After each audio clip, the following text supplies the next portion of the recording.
খাবি না? খুব বেশি খিদে লাগছে। তুই আমার কথা কষ্ট লিগে, হ্যাঁ? আমি তোরে যে পরিমাণে আদর করি, যে পরিমাণে তোর সব কথা আমি শুনি, আমি তোর কবে কাজ করাইছি? তোর কষ্ট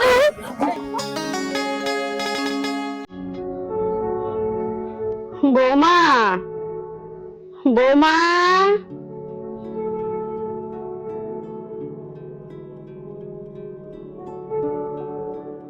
ও বৌমা, কি হয়েছে? একটু ঘুমাচ্ছিলাম, এত জোরে জোরে চিল্লাই চিল্লাই ডাকতেছেন যে আমার ঘুমটাই ভেঙে গেল। ও বৌমা, তুমি আর ছোট বৌমা মিলে যত কয়টা কাম কাজ দিছিলে সব কাম কাজ করেছি। সকালবেলা তোমারে তো সব চা নাস্তা বানা দিলাম, আমার তো কেউ কিছু খাতে দিল না। দুপুরে সবাই খাইয়ে উঠলে, তাও কইলে না যে আম্মা এক মুঠ ভাত খান, এক মুঠ ভাত দাও না আমি খাই। এই মহিলা, তোর জন্য কি আমি খাবার নিয়ে বসে আছি যে তুই কখন এসে ডাকবি, তোকে খাবার এনে দেবো, প্রয়োজনে গাড়ি তুলে খাওয়াই দেবো? তুই জানিস না যে দুপুরে খাওয়া দাওয়া করে আমি একটু লম্বা ঘুম দেই, আর সেই ঘুমের ডিস্টার্বটা এসে করে দিবি কেন রে? তোর এত খিদা লাগে কোথা থেকে? ও বৌমা, আমি তো জানি খাইয়ে দায়ে তোমরা ঘুমাও, কিন্তু তোমার একবারও কি মনে হয় না যে আমার শাওরিটা খায়নি, আমার শাওরিটা ঘুমায়নি? তোমরা তো নিষ্ঠুর কে কো? তোমারে মা বাপ হইলে কি এরকম নিষ্ঠুর আচরণ করতে পারতে কো? এই এই তোর সমস্যা কি রে? হ্যাঁ, একেই তো কাঁচা ঘুমটা ভেঙে দিয়েছিস, তার উপরে আবার জ্ঞান দিতে লাগছিস। তোর জ্ঞান কি আমি শুনবো? হ্যাঁ, তোর থেকে আমার জ্ঞান নিতে হবে যে আমি কিভাবে চলবো কিভাবে চলবো না। আর কোথায় কোথায় আমার বাবা মাকে ডাকিস কেন? আমার বাবা মার কথা না তুললে তোর হয় না? হ্যাঁ, আরে তোর এই বাড়িতে তো তোর বৌমা একটা না, তো তো আরেকটা বৌমা আছে, তুই তার কাছে গিয়ে খাবার চাইতে পারিস না? সবসময় আমার কাছে এসে ঘ্যান ঘ্যান করিস। কার কাছে যাব? ছোট বৌমার কাছে গেলে ছোট বৌমা তোমার কাছে পাঠায়, তোমার কাছে গেলে ছোট বৌমার কাছে পাঠাও। তোমার ব্যবহার আছে দুইজনেরই তো নিকৃষ্ট, দুইজনই জঘন্য। আমি কি দেখি যে তোমারে বউ বানায় এই বাড়িতে আনিছিলাম, আল্লাহ পাক জানে। আমরা জঘন্য নিকৃষ্ট না?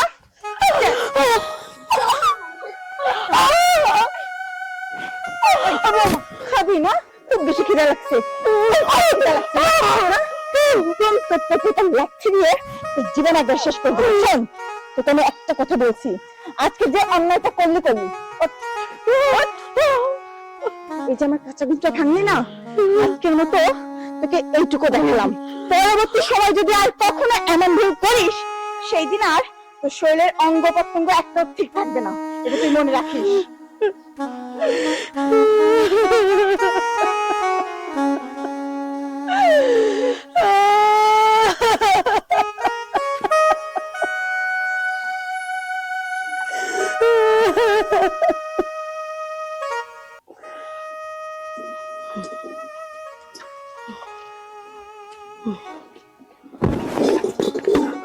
তোরা না বলছিলাম জামা কাপড় গুলো ধোয়ার জন্য? তুই জামা কাপড় গুলো না ধুয়ে তুই এখানে কি করতেছিস? বৌমা, জামা কাপড় ধোবো, বাসি হাড়ি পাতিল পড়ে রয়েছে, ওইটাও তো মজা লাগবে। বাসি হাড়ি পাতিল রয়েছে মানে? আমার কি এগুলা দেখার সময় হচ্ছে? তোরা আমি দিছি জামা কাপড় গুলা ধোয়ার জন্য, তোরা আমি দুইবার করে বলছি, তুই এখনো জামা কাপড় গুলা না ধুয়ে তুই এসে হাড়ি পাতিল ধোয়ার জন্য। এগুলা কে আইসা ধুবো? হ্যাঁ, সংসারের সব কাম তো তোমরা আমাকে দিয়েই করো, নিজেরা তো দুইজন কিছু করো না। আমি কোনটা থেকে কোনটা করবো কও? কামের তো শেষ নেই। সেই জন্য ভাবলাম থাল বাসন কটা মাইজি, তারপরে কাপড় চোপড় কটা ধোবো। এখন যদি হাড়ি পাতিল থাল বাসন না মাজতে আসতাম, বড় বৌমা এসে গায়ে হাত তুলতে, আমি কার কথা ফেলবো আর কার কথা তুলবো আমি কিছুই বুঝতে পারিনি। ও বসে বসে খাওয়াইতেছি তো সে তো ভালো লাগতেছে না না? তোর বড় বউর কথা আগে না আমার কথা আগে? হ্যাঁ, আমি তোরে আগে বলছি তুই আমার কথা না শুনে তুই তোর বড় বড় বউর কথা বলছিস। আর কি বলছিস? আমরা তোর গায়ে হাত তুলি। আমি তোর গায়ে কবে গায়ে তুলছি রে? তুই আমার কথা কস কেন লিগে? হ্যাঁ হ্যাঁ, আমি তোরে যে পরিমাণে আদর করি, যে পরিমাণে তোর সব কথা আমি শুনি, আমি তোর কবে কাজ করাইছি? তোর কষ্ট ওই যাস তুই কষ্ট না কেন লিগে? আমি কাজ করতেছি। লাগবো তোমার কাজ করতে? হ্যাঁ যা তাড়াতাড়ি।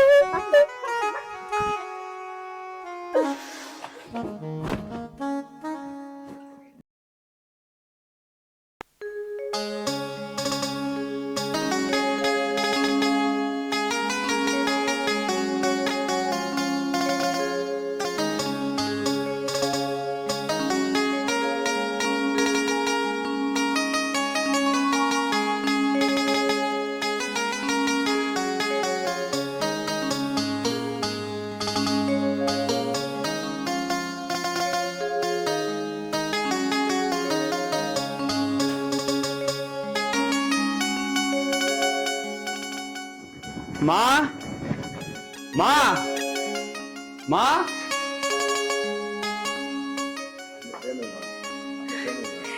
নাজমুল, তুমি তুমি হঠাৎ করে প্রবাস থেকে দেশে চলে আসলা, কিছুই তো বললা না। তোমাকে সারপ্রাইজ দেওয়ার জন্য। কেমন আছো তুমি? আমি অনেক ভালো আছি, তুমি কেমন আছো? আলহামদুলিল্লাহ। মা কোথায়? মা মা মা কেমন আছিস বেটা? আলহামদুলিল্লাহ মা, তোমার দোয়ায় আল্লাহর রহমতে আমি অনেক ভালো আছি। তোমরা কেমন আছো? ভাই ভাই কেমন আছেন? মা তুমি তো শুকিয়ে গেছো কেন? বাজান রে, শরীরটা বেশি ভালো নেই। দুনিয়ার অসুখ বিসুখ শরীরে বাসা বাঁধেছে। আগের মতো আর চলাফেরা করতে পারিনি। আসলে হয়েছে কি নাজমুল, মায়ের তো এখন অনেক বয়স হয়েছে, তাই না? আর তাছাড়া মা তোমাকে নিয়ে এত বেশি চিন্তা করে, জানো, তোমার চিন্তায় মা খাওয়া দাওয়া বন্ধ করে দেয়, গোসল পর্যন্ত বন্ধ করে দেয়। আমি আর মাহি মিলে তো মাকে জোরাজোরি করে খাওয়া দাওয়া করাই, গোসল করাই। আসলে তোমাকে মা অনেক বেশি ভালোবাসে, তো সেই জন্য তোমার চিন্তাতেই মা এমন হয়েছে। এখন তো কোনো সমস্যা নেই, এখন তুমি চলে আসছো, মায়ের আর কোনো চিন্তা নেই, তাই না মা? হ্যাঁ হ্যাঁ ভাইয়া, ভাবি ঠিক কথাই বলছে। আসলে আপনি যাওয়ার পরে মায়ের তো ঠিক মতো খাওয়া দাওয়া করে নাই, তারপর গোসল করতে চায় না। আমি আর ভাবি মিলে খাওয়া দাওয়া করাই দিয়ে গোসল করাই দিয়ে রাখছি। মা তুমি এমন করলে হইব? তোমার বয়স হচ্ছে না, এই বয়সে তোমার একটু যত্ন নিতে হবে না? ওরা তো তোমার যত্ন নেই, তুমি নিজের থেকে নিবা না?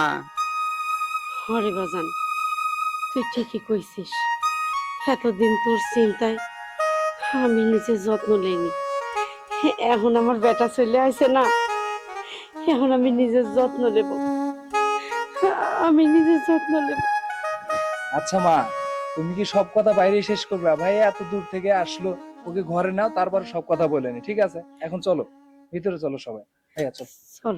আচ্ছা চলো।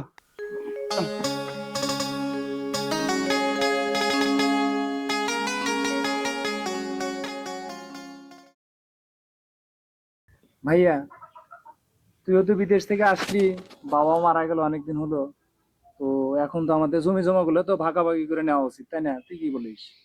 তুই ঠিকই কইছিস। এতদিন আমি বিদেশে থাকছি, টাকা পয়সা যা কিছু কামাই করছি সব তো তোদের পিছিয়ে ঢালছি। তুই যে এত বড় বড় হয়েছিস, হাওয়াই বাতাসে তো বড় হইস নাই, তোর পিছিয়ে আমি অনেক টাকা ঢালছি। কই আবার কত টাকা ঢাললা তুমি আমার উপরে? আচ্ছা, অযথা বাদ দে। কথা বলো না তো। বাদ দে বাদ দে বাদ দে। আচ্ছা শোনো। যাই হোক, ওই যে উত্তর পাড়ার যে জমি আছে, হুম। উত্তর পাড়া 2 বিঘা জমি, ওই 2 বিঘা জমির 1 বিঘা তুই নে, আর 1 বিঘা আমি নেই। ভাইয়া ওই উত্তর পাড়ার দাগে যে 2 বিঘা জমি আছে ওটা কিন্তু আমি নিবো, আর দক্ষিণ পাড়ারটা তুই নি। আমাদের যতগুলো জমি আছে তার মধ্যে উত্তর পাড়ার ওই 2 বিঘা জমি সবচেয়ে দামি। ও খুব ভালো বুঝো না? 2 বিঘাই তোমার, 1 বিঘা নে, 1 বিঘা তোর, 1 বিঘা আমার। আচ্ছা আচ্ছা ঠিক আছে, সমস্যা নাই। তাহলে দক্ষিণ পাড়ারটা কি করবে সেটা বলো আগে। দক্ষিণ পাড়া? তুই কি হাওয়া খায় বড় হয়েছিস? আমি যে বিদেশ থেকে কারিগরি টাকা পাঠাইছি, তোদের যে সবারকে পালছি, আমার টাকার দাম নাই? সবকিছু সমান চাই, হ্যাঁ সবকিছু সমান চাই। শোন, ওই 2 বিঘাই আমার, ওইখানে তোর কোনো ভাগ দিতে পারবো না। মাঠের জমি জাতি তোমরা অন্য সময় ভাগাভাগি করতে পারবা, এখন কেন এসব নিয়ে এত ঝগড়াঝাটি করছো? আমাদের ঘরে যে সমস্যা আছে তার আগে সমাধান করো। এই যে আম্মাকে যে আমি এই বাড়িতে আগে বিয়ে হয়ে আসছি, আম্মাকে দেখভাল কিন্তু আমি শুরু করছিলাম, তাই না? আম্মার দায়িত্ব আমি বেশি পালন করছি। এখন ছোট বউ আসছে, এখন আম্মাকে কে কতটুকু দায়িত্ব নেবে তা আগে ভাগ করে দাও। আর সব থেকে বড় কথা আম্মার খাবার দাবারের বিষয়। এখন আম্মাকে তোমরা কিভাবে খাওয়াবা পড়াবা এখন তোমরা দুই ভাই আমাদেরকে বলে দাও। আরেকটা কথা, এই যে আম্মার যে অনেক গহনাগাটি আছে, আম্মা তো এখন বৃদ্ধ হয়ে গেছে, আম্মা এখন ওইসব গহনাগাটি নিয়ে কি করবে? আম্মা তো আর গহনাগাটি পরতে পারবে না। আম্মার হচ্ছে ওই যে গলায় একটা বড় হার আছে না, ওই হারটা আমার খুব পছন্দ। তুমি একটু আম্মাকে বলে ওই হারটা আমাকে দিতে বলবা, কারণ আমি হলাম এই বাড়ির বড় বউ, তাই সবকিছুর উপরে অধিকার আমার একটু বেশি। আর ছোটকে কি দেবে না দেবে সেটা তোমার আম্মাই ভালো জানে, তুমি তোর আম্মাকে বলো। আম্মা কি বলবো? ও, তুমি একাই যত্ন করছো, আমি করি নাই না? আচ্ছা ঠিক আছে, যেহেতু সে বড় বউ, সে যেহেতু হাতটা চাইছে, আমার কোনো সমস্যা নেই। কিন্তু ওনার হাতের যে বালাটা আছে না, ওই মোটা বালাটা আর ওই যে ওনার কানেরটা, ওই দুইটা দিলেই হবে আমার।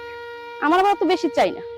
গহনাগাটি তো ভাগাভাগি হয়ে গেল, আর তো কোনো সমস্যা দেখছি না। কি গো, তোমরা দুই ভাই এমন চুপ করে আছো কেন? মায়ের খাওয়া দাওয়ার বিষয় কি তোমরা ক্লিয়ার করবে না? মাকে কে কখন খাইতে দেবে? কে কখন খাইতে দিবে মানে? তুমি সকালে দিবা, আমি রাত্রে দিব। কি বলছো তুমি? সকালে আমি খাইতে দেবো? আমি পারবো না সকালে খাইতে দিতে, কারণ তুমি ভালো করে জানো তোমার ভাই এতদিন প্রবাসী ছিল, আর সেজন্য আমি সকালবেলা ঘুম থেকে উঠি নাই কখনো। ওই ঘুম থেকে উঠার আমার অভ্যাস নাই। আমি সকালবেলা আমাকে খাইতে দিতে পারবো না, আমি রাত্রেবেলা খাইতে দেবো। তুমি সকালে খাইতে দিও, কিন্তু সকালে উঠো। আচ্ছা ঠিক আছে, সকালে দিলে কি আর রাত্রে দিলেই কি? দিলেই হইছে। ও সকালে দিবে, তুমি রাত্রে দিবা। মারে দুপুরে খাবার দিবে কে? তোমার মাকে দুপুরে কে খাইতে দিবে সেটা তো আমি বলতে পারবো না, কারণ আমি তো বললামই আমি সকালে ঘুম থেকে উঠি না। ওই উঠতে উঠতে আমার দুপুর হয়ে যায়, আর আমি ওই দুপুর বেলা ঘুম থেকে উঠে আমার নিজের যত্ন না নিয়ে তোমার মায়ের জন্য আমি রান্না করব? আমি পারবো না। তোমার মাকে কিভাবে তোমরা দুপুরে খাওয়াবা সেটা তোমরা দুই ভাই ভালো জানো। আমিও পারবো না। আমি সকালে ওটা রান্না করে খাওয়াবো, আবার দুপুরেও রান্না করে খাওয়াবো না, আমার এত টাকা নেই। থাক বৌমা, বড় বৌমা, তোমারও কষ্ট করা লাগবে না।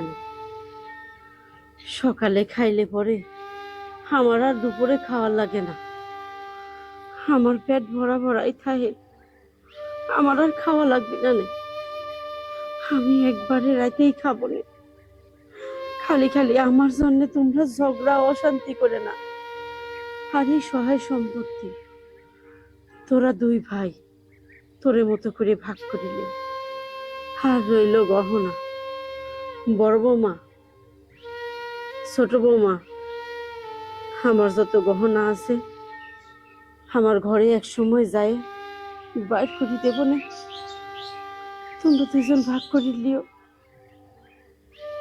আমাকে তার ভিতর জোড়ায় না।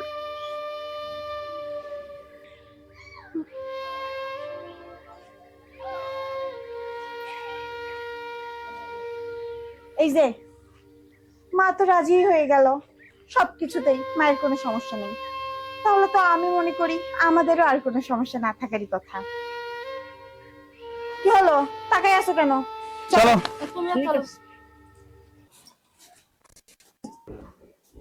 দেখো তো কালকে যে ড্রেসটা কিনে দিস আমাকে কেমন লাগতেছে? ওয়াও, এক্সিলেন্ট, খুব সুন্দর। তাই? তবে জানো কি, মেয়েদের কিন্তু শাড়িতেই বেশি মানা। তোমাকে বললাম একটা শাড়ি নাও। আর বেটারে, তোর সাথে আমার একটু কথা আছে। বলো। বেটারে, আমার সব ওষুধ পুরা গেছে, আমার রগের মধ্যে সেই সাবান, হাঁটু ব্যথাটাও বাড়েছে। টানের কথা কি করবো, সেই টানের ওষুধ কবে পুরাইছে, কারো কাছে চাই এই পর্যন্ত টানের ওষুধ পাইলাম না। রাত ধরে ঘুমাতে পারিনি, শ্বাসকষ্ট হয় খুব। এরম করে যদি ওষুধ না এনে দিস তোরা কেউ, কবে দিন দেখবো তোর মা টান উঠে মরি রয়েছে, ওনার মা কইছে পাবো না রে। মা, আমার কাছে কোনো টাকা পয়সা নেই, কিছু টাকা ছিল ওই টাকাতে আসার সময় যে তোমার বৌমার জন্য একটা 3 পিস কিনে নিয়ে আসছি, এখন আর আমার কাছে কোনো টাকা পয়সা নেই। এ বুড়ি, তোর হাঁটু ব্যথা, বুকে ব্যথা, তুই হাঁটু ব্যথার জন্য তেল দে, বুকে ব্যথার জন্য ইয়া খা, রসুন খা। তুই এখানে এসে টাকা চাইছিস কিসের জন্য? তোর জন্য কি টাকার গাছ না বসে রইছে? বৌমা, তোমরা সকলে যদি আমার সাথে এরকম করো, আমি কার কাছে যাব? আমার মতো এরকম অসহায় মা কেটা টাকা দিবে ওষুধ কেনার জন্য? কারো বাড়ির যদি যাই 100 টাকার জন্য, লোকে নানান কথা শোনা দেয় যে তোমার সাওয়াল প্রবাসে, তাই তোমার সাওয়াল ভালো কামাই করে, তুমি কিসের জন্য আসো আমার বাড়ি টাকা চাতে? লজ্জা শরমে আর জাতি পারিনি। বৌমা, তোমারও তো মা বাবা আছে, তোমরা কি পারবে তোমার মা বাবার সাথে এরকম করতে? এ বুড়ি, টাকা কি গাছে ধরে যে চাইবার দিয়ে দিব? হ্যাঁ, আর ওর কাছে কেন আসো বারবার? তোমার বড় ছেলে আছে না, বড় ছেলের কাছে যাও। বড় ছেলে তো প্রবাসে থাকে, প্রবাস থেকে আসছে, ওর কাছে তো টাকার কোনো অভাব নাই। এখানে আসছো টাকা চাওয়ার জন্য? কোনো টাকা দিতে পারবো না, যাই এখান থেকে। আর তুমি মুখটা নষ্ট করে দিবে। বড় বৌমা, তুমি কাজ করতে চাও? সে তো দেখতেই পাচ্ছেন, আবার বলতে হবে কেন? ও বৌমা, ছোট বেটার কাছে, ছোট বৌমার কাছে গেছিলাম, বুঝছেন, কয়টা ওষুধের টেহার জন্য দিলে না, অপমান করে তারা দিয়ে গাড় ধাক্কা দিয়ে তাড়াতেছে। বৌমা, বৌমা, আমার হাঁটুর ব্যথাটা খুব বাড়েছে, রাতের বেলা সেই টান ওঠে, আমার শ্বাস বন্ধ হয়ে যায়, আমার কয়টা ওষুধ কিনে দাও। হ্যাঁ, ছোট ছেলের বউ টাকা পয়সা কিছু দেয়নি, ওষুধ কিনে দেয়নি, সেই জন্য চলে আসছে বড় ছেলের বউয়ের কাছে। কি ভেবে এসেছেন যে বড় ছেলে ওই প্রবাস থেকে এসেছে, কারি কারি টাকা এনেছে, আমি গিয়ে চাইবো আর আমাকে বের করে দিয়ে দিবে? এই, টাকা ইনকাম করতে কত কষ্ট হয় সেটা কি আপনি জানেন? আপনি যদি টাকা ইনকাম করতেন তাহলে বুঝতেন। শুধু তো পাইছেন প্রতি মাসে হাঁটু ব্যথা, মাথা ব্যথা, পেটে ব্যথা, এই বলে বলে ছেলের পকেট থেকে লক্ষ লক্ষ টাকা নিজের শরীরে ঢালা, তাই না? শোনেন, এতদিন আপনার ছেলে প্রবাসে ছিল, টাকা পয়সা দিয়েছে, আপনাকে ওষুধ কিনে দিয়েছি। এখন আপনার ছেলে দেশে আসছে, এখন আমাদের হিসাব করে চলতে হবে, কারণ সামনে আমাদের বিশাল একটা ভবিষ্যৎ আছে। আপনার পেছনে টাকা পয়সা খরচ করে তো আমরা আমাদের ভবিষ্যৎ নষ্ট করতে পারবো না। লাখ লাখ কারি কারি টাকা তুমি নাজমুলের মার পিছে ঢালি চাও, না তুমি তোমার মার পিছে ঢালি চাও? এটা একটু ভাইবি দে। বৌমা, মেলা কথাই শোনাইছাও কয়টা টেহার জন্য, কষ্ট করি টেহা ইনকাম করিস তোমরা, আমি তো কষ্ট করি সাওয়াল মানুষ করিনি। দুটে সাওয়াল স্বামী নাই, সেই অবস্থায় তাই দুটে সাওয়াল মানুষ করেছি, পড়াশোনা শিখাইছি, বিদেশ পাঠাইছি, আমার বুঝি কোনো কষ্ট হয়নি? আজ আমি প্রবাসীর মা হয়ে অসহায় অবস্থায় এই বাড়িতে পড়ে থাই, লোকের তারে তারে গেলে লোকে আমারে কথা শুনে, আমি নাকি ধান দালিয়ে যাই তারে বাড়ি, একদিক দিয়ে বলে 2 সাওয়াল দেয়, একদিক দিয়ে লোকের হিন্দু চাইলে। আমি আজ প্রবাসীর মা হয়ে আমার শোনা লাগে আমি ধান্দাবাজ, এর জন্য কি সালবাল মানুষ করেছি? খাই না খায় পেটে বাঁধর বাইতে সাওয়াল পেটে মানুষ করেছি, আজ এই দিন দেখার জন্য। থাক, কারো টাকা পয়সা লাগবে না, যদি দরকার হয় তোমার মা বাপের দেও, তারা খাই পড়ে বাইসে থাক, তারে সুখ শান্তির ব্যবস্থা করো। এই বুড়ি, কি বললি তুই? কি বললি তুই? তুই আমার বাবা মা তুলে কথা বললি? তোর এত বড় সাহস! তোকে খাওয়াই পড়াই আমরা, আর তুই আমার মুখে মুখে তর্ক করলি? এই একটা কথার জন্য তুই এতগুলা কথা আমাকে শোনালি, এমনকি আমার বাবা মাকে তুলে কথা বললি। ব্যথা খুব না? খুব ব্যথা, হাতে ব্যথা না, হাতে ব্যথা। দিচ্ছি। শোন, এই যে ওষুধগুলো দিলাম, যা, এটাই তোর প্রাপ্য ছিল। এই ওষুধগুলোর জন্য তুই এখানে এসে ঘ্যান ঘ্যান করতেছিলি। ওষুধগুলো দিয়ে দিয়েছি, এখন গিয়ে বেডে পড়ে আরামসে রেস্ট করো। যাও যাও যা, এখনো দাঁড়িয়ে আছিস? আরে যা না।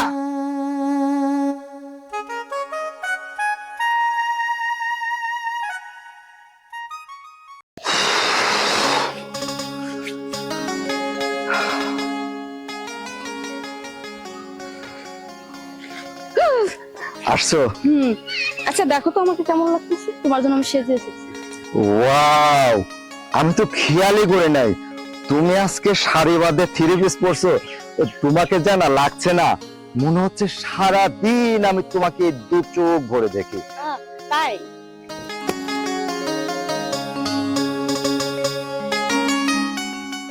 ওয়াও, তোমাকে কেমন লাগছে জানো? সেই যে সিনেমার মৌসুমী আছে না, ঠিক মৌসুমীর মতো লাগছে। তাই দেখি। দেখছো আমার নাইটটাকে কত সুন্দর লাগতেছে। আচ্ছা শোনো, একটা কথা বলি। বলো। দেখো আমাদের রিলেশনটা তো অনেক দিন হয়ে গেল, তাই না? তো এইভাবে আসলে দেখা করাটা না খুব রিস্ক হয়ে যায়। জানোই তো আমার স্বামী সবসময় বাসায় থাকে, কোনো কাম কাজ করে না, সারাদিন বাসার মতো পড়ে থাকে। আর খাই তো বড় ভাইটা, বুঝো নাই? এখন কি করবো বলো? কথায় আছে না, এক নজর না দেখিলে বন্ধু দুনিয়ায় আন্ধার হয়, পাশে তোমায় না পাইলে বন্ধু দম যেন মর যায়। ও বন্ধু তুমি কই কই রে, এ প্রাণ বুঝি যায় রে। আসলে তোমাকে না দেখলে না আমার একদম ভালো লাগে না। আমি মনে হয় যে তুমি ছাড়া আমার সব দুনিয়ায় অন্ধকার।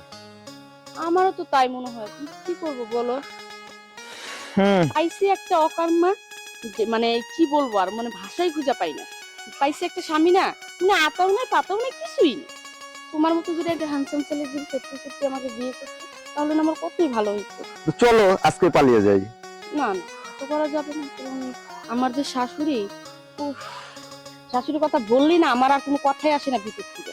কি যে বলবো, এই যে সেদিনকে কি করছে জানো? কাপড় চোপড় গুলো ধুইতে দিছি, বুঝতে পারছো? মা কাপড় চোপড় গুলো না ধুয়ে আমাকে দিয়ে আমার কাপড় চোপড় গুলো ধোয়াইলো। দিলা না কয়টা ধরে? কি করবো বলো, শাশুড়ি গায়ে কি আর হাত তোলা যায়? হাজার হোক মা তো হয়। আচ্ছা, কেমন যেন গুড়ানি বৃষ্টি পড়তেছে, একটা কাজ করি, চলো আমরা ওই রুমের মধ্যে ঢুকি। কেউ নাই, চলো তো। মা, এই দেখো তোমার জন্য আমি ওষুধ আনছি। এই ওষুধ খাইলে তুমি ভালো হয়ে যাবা। মা, ও মা, মা,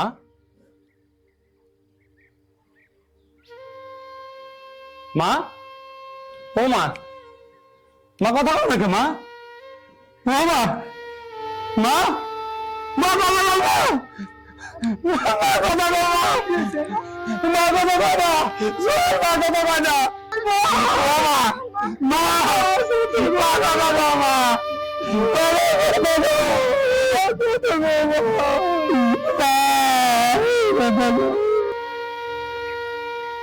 মা, বাবা, মা গো, তুমি আমার থেকে সরে গেল মা। আমারে আমারে এখন কে আদর যত্ন করবো, কে আমারে খাওয়াইবো? মা গো, মা,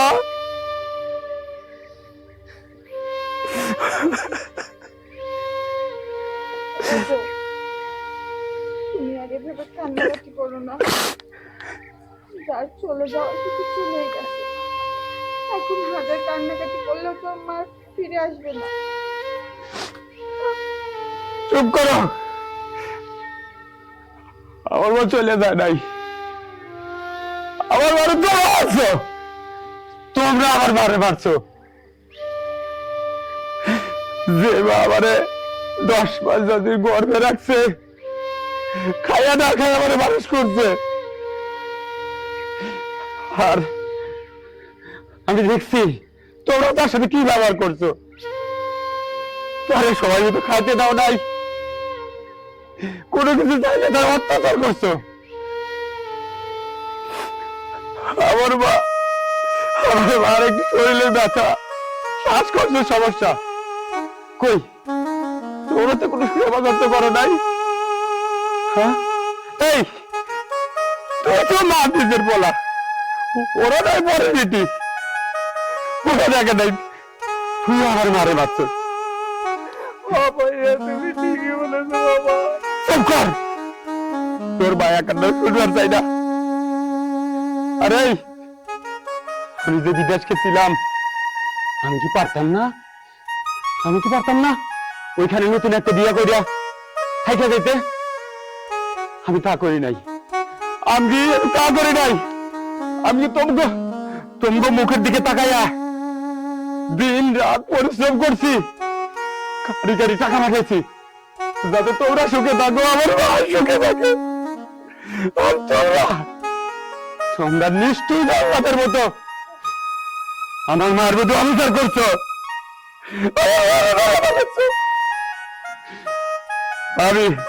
আমি তোমাকে ক্ষমা করবো না, আমি তোরও ক্ষমা করবো না। কি বলেছো ভাইয়া? আমি ওই ডাইনি বইয়ের কথা মতো চলেছি, আমি মাকে অত্যন্ত হতে দেখেছি, তারপরে আমি কিছু বলতে পারি না, শুধু ওই বইয়ের ভয়ে। এখন বুঝতে পারতেছি আমি কি জিনিস হারাইছি ভাইয়া। আমাকে এখন কি আদর করবে ভাইয়া? আমাদের তোর কেউ রইল না ভাইয়া, আমরা এখন কি করবো ভাইয়া? আমরা মাকে মেরে ফেলেছি। আসলে তো এই মানুষটা তো কখনো আমাদের সাথে খারাপ করেনি।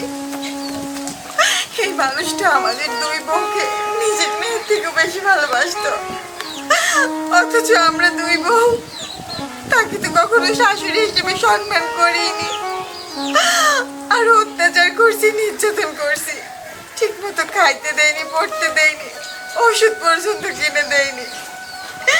তারপর এই মানুষটা কখনো তোমার কাছে কখনো বিচার দেয়নি।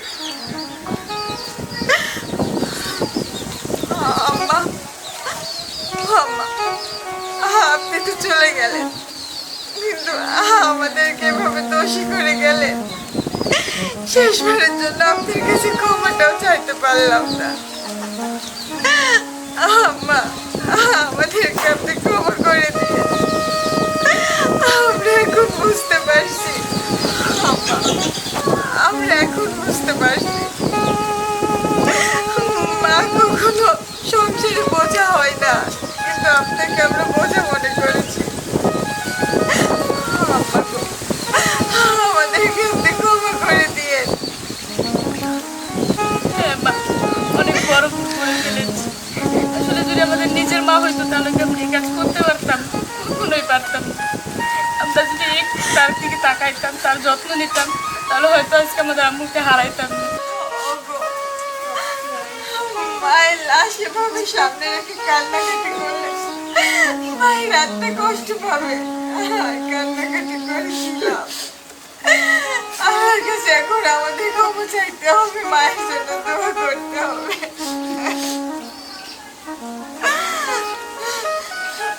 যাও না, তোমরা দুই ভাইকে মায়ের দাফনের ব্যবস্থা করো।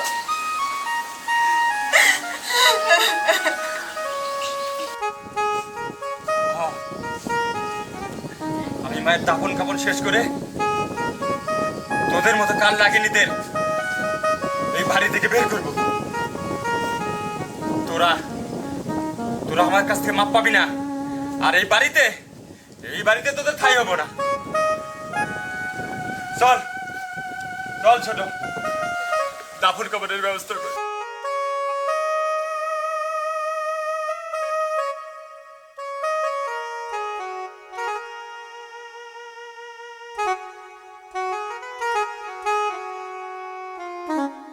Mm-hmm.